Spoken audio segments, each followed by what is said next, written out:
video of like people outside his home back in Colombia with God. guns, and I guess he wasn't kicking back enough money, and then Right. he left ASAP immediately, bro.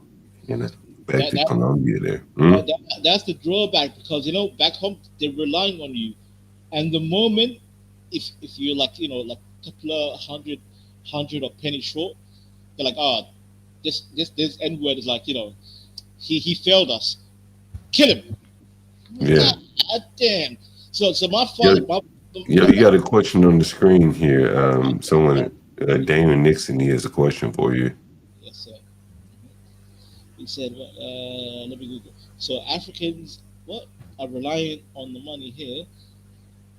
How are you chilling? Well, we'll see. That's the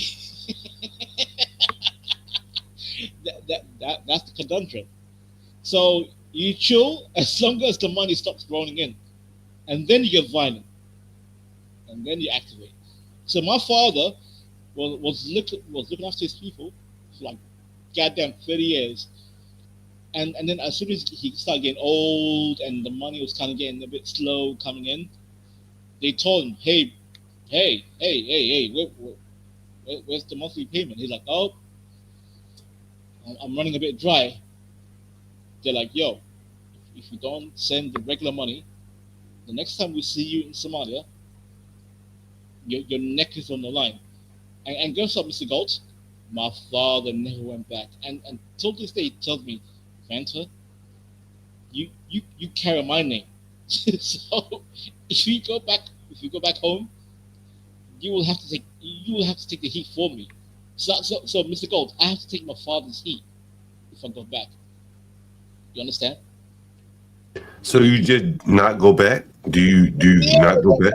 that's why I can't go back. I don't want to go back Wow, wow, wow. because if my father's neck is on the line, that means my neck is on the line because I'm carrying my father's name. I'm carrying his name, and by It's the like a blood curse in that sense. way, Right? You inherit your father's debts in that sense. Huh? Mr. Gold, I'll be real with you. That there's a reason why Africans and Black Americans are divided, because Black Americans, do you truly know your ancestor from West Africa? Because that's where you came from. No, you. I mean, like Black Americans. Black Americans came from West Africa, but can you truly find your DNA? Can you truly find your blood root? You can't. You can't.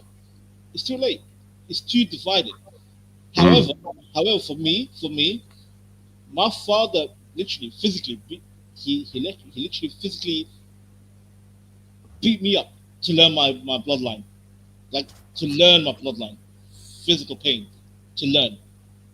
He's like, yeah, Venter, okay, you're Venter, I'm your father, son of a son, all the way going back to like goddamn, damn near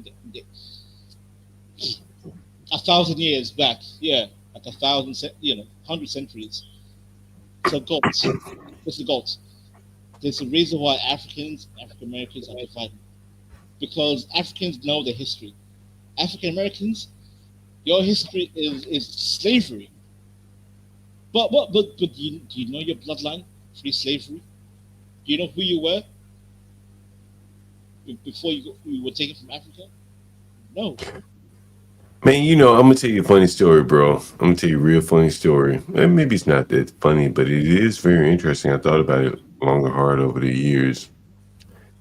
I went to a restaurant in Brooklyn. I went out on a date one time. It was with a Jewish woman, Mm. and she asked me. She says, "Do you know about like your ancestors?" And I can go back to maybe my grandfather, to be quite honest with you. And then she went all the way back. She went all the way back, Adolf Hitler type shit, back to like. And she said, "My grandfather created the tweeter. You know what a tweeter is? You probably don't even know what a fucking tweeter is. Tweet. I mean, a tweeter is a little small speaker." Okay. And so she was like, "Yeah, my grandfather created the tweeter during the whole Holocaust shit, right?" And I couldn't go back like that far, so I understand where you're coming from. Mm. I mean, yeah, I'm not trying to shame anyone, but like, you know, everyone has the limit.